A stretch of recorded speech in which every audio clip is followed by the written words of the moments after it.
Hello friends, it's Abhay Rampal from Excel Settle Blog. Thank you for the love and support that you provide to our videos. That's the main motivation for us ताकि हम आपके तक latest study visa trend पहुंचाते रहे for Australia study visa. आज की video काफी specific रहेगी, एक टॉपिक पे रहेगी जिस पे आपका study visa specially Australia, UK and Canada का डिपेंड करता है। That is your SOP, statement of purpose. ये एक ऐसा डॉक्यूमेंट है जो आपकी फाइल को वीक या स्ट्रॉन्ग कर सकता है। मैं पर्सनली इस एसओपी के बारे में अगर आपको बताऊं तो ये एक वीक प्रोफाइल को काफी स्ट्रॉन्ग कर सकता है एंड वाइसा वर्सा एक स्ट्रॉन्ग प्रोफाइल को भी काफी वीक कर सकता है। इस वीडियो में मैं स्पेसिफिकली सेक्शंस में बताऊंगा कि आपकी एसओपी कैसी होनी चाहिए, कैसी हेडिंग्स होनी चाहिए, कैसी सब हेडिंग्स होनी चाहिए, कैसे आपको अपनी प्रोफाइल रिप्रेजेंट करनी है वीजा ऑफिसर के आगे ताकि आपके वीजा के चांसेस काफी अच्छे रहें। वीडियो को एंड तक जरूर देखिएगा, काफी इंफॉर्मेटिव रहने वाली है। जौन से भी स्टूडेंट्स इन अपकमिंग जुलाई या सितंबर इनटेक ऑस्ट्रेलिया में स्टडी वीजा अप्लाई करना चाहते हैं, एसओपी स्टेटमेंट ऑफ पर्पस आपका वहां पे जाके क्या करने का इरादा है, that should be clear for visa officer. SOP के सबसे पहले सेक्शन में स्टूडेंट्स को अपनी बेसिक इंट्रोडक्शन देनी होती है। दैट इज फॉर एग्जांपल मैं आपको समझाऊंगा, अगर आप किसी भी वीजा ऑफिसर को ग्रीट कर रहे हैं, फॉर एग्जांपल एक ऑस्ट्रेलियन वीजा ऑफिसर को ग्रीट कर रहे हैं, तो आपकी स्टार्टिंग होनी चाहिए dear sir ma'am, hope this SOP statement of purpose finds you well, and उसके आगे आप अपनी एक फॉर्मल फॉर्म में एसओपी रखिए। अगेन एसओपी काफी स्ट्रॉन्ग डॉक्यूमेंट है। मैं सुजेशन देता हूं कि आप अपनी एसओपी खुद लिखिए। अगर आपका कंसल्टेंट या आपका काउंसलर, आप जहां मर्जी से फाइल लगवाइए, अगर आपका काउंसलर आपकी एसओपी लिख रहा है, सो आई विल हाईली रिकमेंड कि आप उस एसओपी को बाय हार्ट क्रैम करिए। क्रैम भी ना करिए, उसको आप समझिए ताकि इन फ्यूचर अगर आपको एक यूनिवर्सिटी या एम्बेसी से इंटरव्यू आता है, आपको पता होना चाहिए कि आपकी फाइल में कौन से डॉक्यूमेंट लगे हैं, क्या उसमें वर्क एक्सपीरियंस लगा है या उसमें आपके जो एकेडमिक रिक्वायरमेंट्स हैं वो लगी हुई हैं, आपके कितने फंड्स लगे हुए हैं। Each and everything you should know in your SOP. According to excel settle blog, हर एक स्टूडेंट को अपनी एसओपी खुद लिखनी चाहिए। फिर आपके काउंसलर या आपका वीजा कंसल्टेंट आपकी एसओपी को और इंप्रूव करे, उसको इंप्रोवाइज करे ताकि वो एक अच्छी रिप्रेजेंटेशन दे to the visa officer. First part of SOP is your personal and academic background. Visa officer आपको पर्सनली जानना चाहता है। जो ऑस्ट्रेलिया का स्टडी वीजा है वो ह्यूमंस के थ्रू चेक होता है, कोई आर्टिफिशियल इंटेलिजेंस नहीं है। आपका वीजा एक ह्यूमन बीइंग ही देता है जिसके इमोशंस आपकी तरह ही होते हैं। तो एक एसओपी में वो आपको जानना चाहता है, he wants to know more about you, इसके ऑस्ट्रेलिया आने के क्या प्लान्स हैं and everything like that. So आप अपने पर्सनल एंड एकेडमिक बैकग्राउंड में सबसे पहले लिखिए, for example my name is Rajesh Sharma, I belong to this village of this state and begin with that, and after that your academic background। academic background में आपने अपनी 10th 12th, अगर आप graduation के लिए जा रहे हैं तो अपनी 10th और 12th एक्सप्लेन करेंगे। जौन से बच्चे मास्टर्स के लिए जा रहे हैं आपको अपनी ग्रेजुएशन भी उसमें एक्सप्लेन करनी है। मैं चाहता हूं कि आप एक प्लेन एसओपी ना लिखिए, कुछ high level of words use कीजिए जिससे वीजा ऑफिसर कहीं ना कहीं इंप्रेस हो। एंड आपने कोई एक्स्ट्रा करिकुलम एक्टिविटी की है इन 10th या 12th या किसी स्पोर्ट्स टीम का पार्ट रहे हैं, तो वो चीज काफी पॉजिटिव इंपैक्ट डालती है वीजा ऑफिसर के माइंड में। एक और टिप, अगर आप अपनी पर्सनल एंड एकेडमिक बैकग्राउंड में कई स्टूडेंट्स अपनी क्लास में टॉप 10 में आते हैं, उनको स्कूल की तरफ से अवार्ड्स मिलते हैं, कई स्टूडेंट्स ग्रेजुएशन में अपने कॉलेज में टॉप करते हैं। स्पेसिफिकली अगर आपको वो अवार्ड्स मिलते हैं, मैं हाईली रिकमेंड करूंगा कि आप वो अवार्ड्स अपनी एसओपी में मेंशन कीजिए। अगर आपको कोई सर्टिफिकेट मिला है स्कूल से तो वो सर्टिफिकेट आप स्कैन करके एम्बेसी या यूनिवर्सिटी जरूर भेजिए। अगर आपको अवार्ड्स मिले हैं, कोई सर्टिफिकेट मिला है, कुछ आपने एक्स्ट्रा अचीव किया है स्कूल में, स्कूल को अगर आपने किसी टूर्नामेंट में या किसी क्विज कंपटीशन में रिप्रेजेंट किया है, तो वो काफी अच्छा फैक्टर है फॉर ऑस्ट्रेलियन स्टडी वीजा। ये सारी चीजें जो मैंने आपको समझाई हैं ये आती हैं पर्सनल एंड एकेडमिक बैकग्राउंड में। So in personal and academic background each and everything about your academics and your personal life as well. The second part of your SOP is your professional background. This is an extension of your academic and personal details. So जिन students ने after graduation किसी अच्छी MNC में काम किया है, for example Wipro, Citi bank, HDFC bank and even in Reliance, so आपको ये चीज अपने एसओपी में एक्सप्लेन करनी है that you have worked in an MNC और in any good firm. So recommendation again यही है, +2 वाले बच्चे अपनी प्रोफेशनल क्वालिफिकेशन या प्रोफेशनल बैकग्राउंड के बारे में मत लिखिए, बट ग्रेजुएशन वालों के लिए इट्स हाईली रिकमेंडेड कि आप अपनी प्रोफेशनल बैकग्राउंड जरूर लगाइए, चाहे आपने 6 महीने काम किया है या चाहे इवन 5 या 4 मंथ्स भी काम किया है। Australian visa is highly dependent on your work after that you done after your graduation. Australia में वो एक्सपेक्ट कर रहे हैं कि आपने अपनी ग्रेजुएशन के बाद कुछ काम किया है, स्पेशली इवन अच्छी ऑस्ट्रेलियन लेवल 1 यूनिवर्सिटीज में जौन से स्टूडेंट्स एमबीए में जा रहे हैं उनको मैंडेटरी है इवन 1 ईयर का वर्क एक्सपीरियंस शो करना। सो हाईली रिकमेंडेड उन स्टूडेंट्स के लिए जो मास्टर्स के लिए अप्लाई करना चाहते हैं, आप इंडिया में कम से कम 3 to 4 मंथ्स का एक प्रोफेशनल एक्सपीरियंस जरूर लीजिए। Third part is your reasons for studying in Australia. इस सेक्शन में आपने बताना है कि आप इंडिया क्यों नहीं स्टडी करना चाहते या even United kingdom, USA, Canada जैसी ऑप्शन छोड़ के आप इतनी एक्सपेंसिव एजुकेशन क्यों लेना चाहते हैं। आपको जस्टिफाई करना है कि आप ऑस्ट्रेलिया क्यों जाना चाहते हैं। इसमें आप ऑस्ट्रेलियन एजुकेशन के कुछ की पॉइंट हाईलाइट कर सकते हैं। इंडिया से ऑस्ट्रेलियन एजुकेशन को आप कंपेयर कीजिए, इंडियन यूनिवर्सिटीज एंड आप ऑस्ट्रेलियन यूनिवर्सिटीज को इसमें कंपेयर कीजिए, एंड रीजंस क्या रहेंगे कि आप जब इंडिया वापस आएंगे ऑस्ट्रेलिया से स्टडी करके तो आपके लिए क्या जॉब अपॉर्चुनिटीज है। मैं कहूंगा ये सेक्शन काफी इंपॉर्टेंट है अगर आपने अपना ऑस्ट्रेलिया का स्टडी वीजा सिक्योर करना है।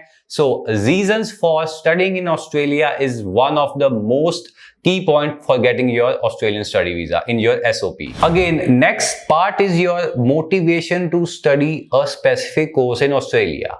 ऑस्ट्रेलिया में काफी students masters of public health करने जाते हैं, नर्सिंग का कोर्स करने जाते हैं, एंड इवन अगर मैं +2 वालों की बात करूं वो बैचलर ऑफ कॉमर्स या बैसकॉम जैसे कोर्स करने भी जाते हैं। सो अगेन आपका मोटिवेशन क्लियर होना चाहिए, आपको पता होना चाहिए कि आप वो कोर्स क्यों करना चाहते हैं। अगेन अगर आपको वीजा लेना है तो आपका जो आपने इंडिया में किया है कोर्स एंड जो आप ऑस्ट्रेलिया जाके कोर्स करना चाहते हैं उन दोनों के बीच की रेलेवेंसी होनी चाहिए। और ये आप प्रूफ कैसे करेंगे, जौन से मॉड्यूल्स आपने इंडिया में स्टडी किए हैं एंड क्या रिलेशन है उन मॉड्यूल्स का जो आप ऑस्ट्रेलिया जाके स्टडी करना चाहते हैं। अगर आप ये अपनी एसओपी में एक्सप्लेन कर सकते हैं तो you will have a very good SOP and very good chances of getting an Australian visa. The next question is जिसका वीजा ऑफिसर्स पे काफी ध्यान होता है या वो स्पेसिफिकली ये क्वेश्चन ढूंढ रहे होते हैं, that is why have you chosen specific university rather than other university. मैं आपको क्लियरली बताऊं, why have you chosen Deakin university rather than any other university.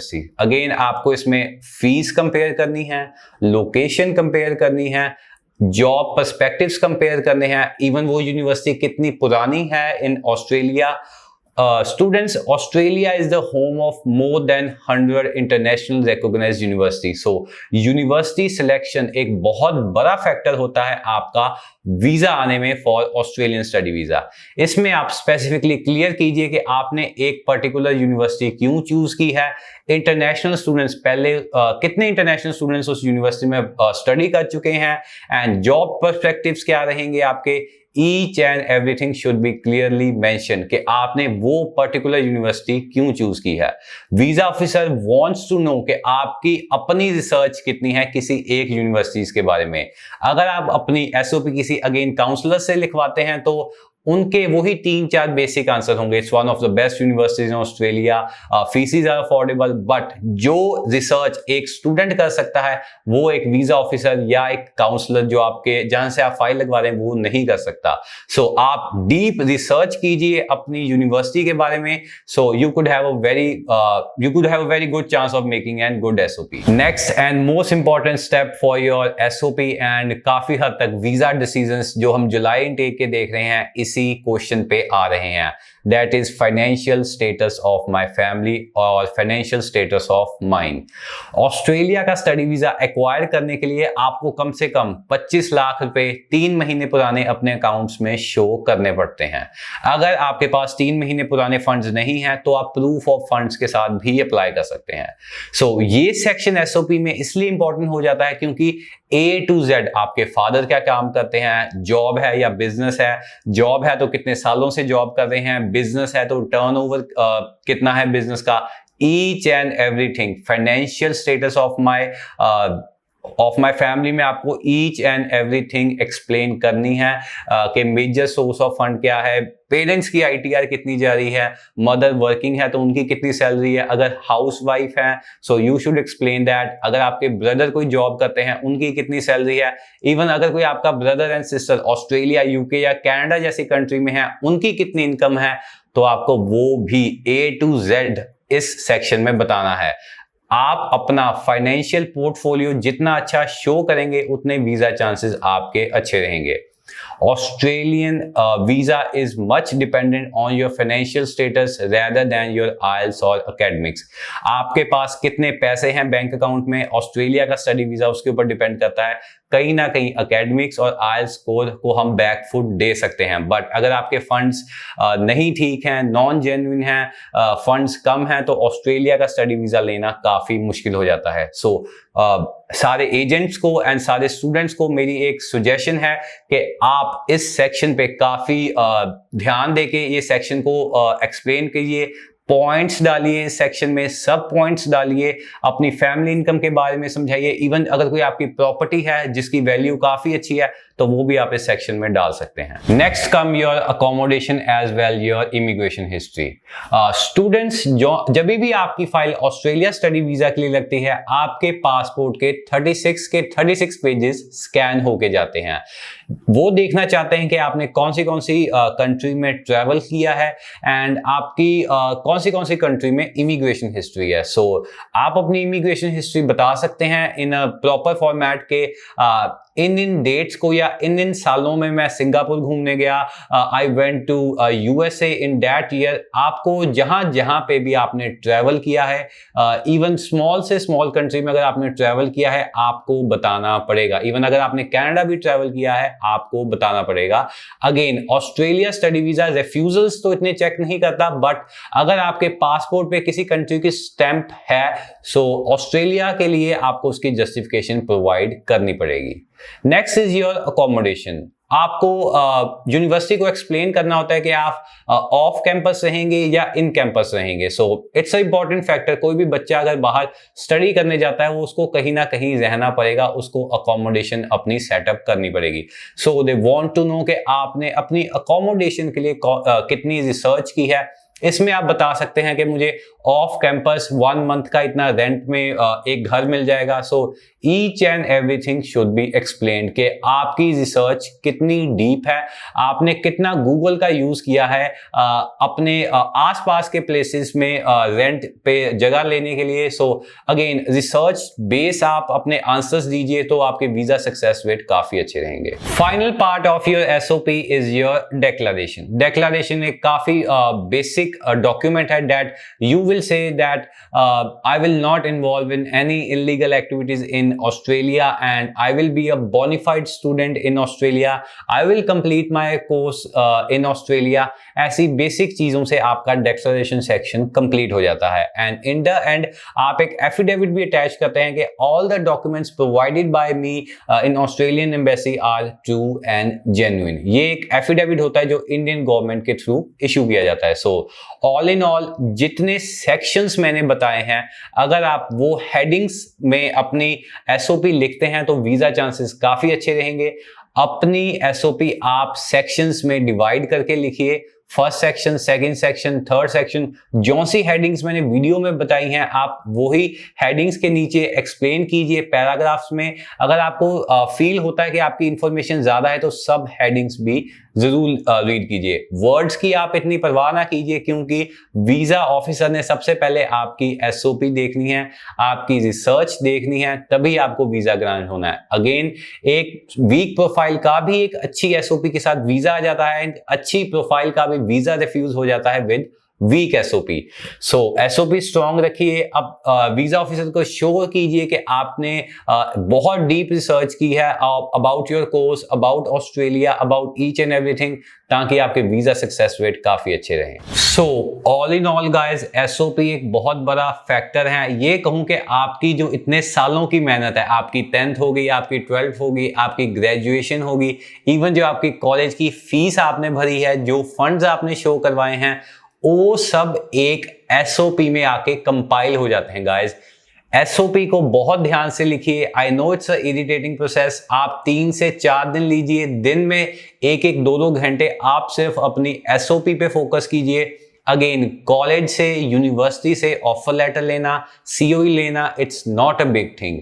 Big thing is getting your Australian visa. So SOP पे आपकी सालों की मेहनत निर्भर है। अगेन, एसओपी लिखने से पहले आप अपने माइंड में सोचिए कि मैंने आईएलटीएस में कितनी मेहनत की थी, अपने एकेडमिक्स में कितनी मेहनत की थी। सो वो पीस ऑफ पेपर ही आपको आपके वीजा तक लेके जाएगा। सो अगेन, अगर आपको एसओपी असिस्टेंस में कोई हेल्प चाहिए तो आप स्क्रीन के नीचे दिए गए नंबर्स पे हमें कांटेक्ट कर सकते हैं। अगर आप एक्सेल सेटल अब्रॉड की सर्विसेज चाहते हैं for university admission, for visa filing, आप हमें कांटेक्ट कर सकते हैं। So we will guarantee you कि आपका वीजा 110% सिक्योर हो।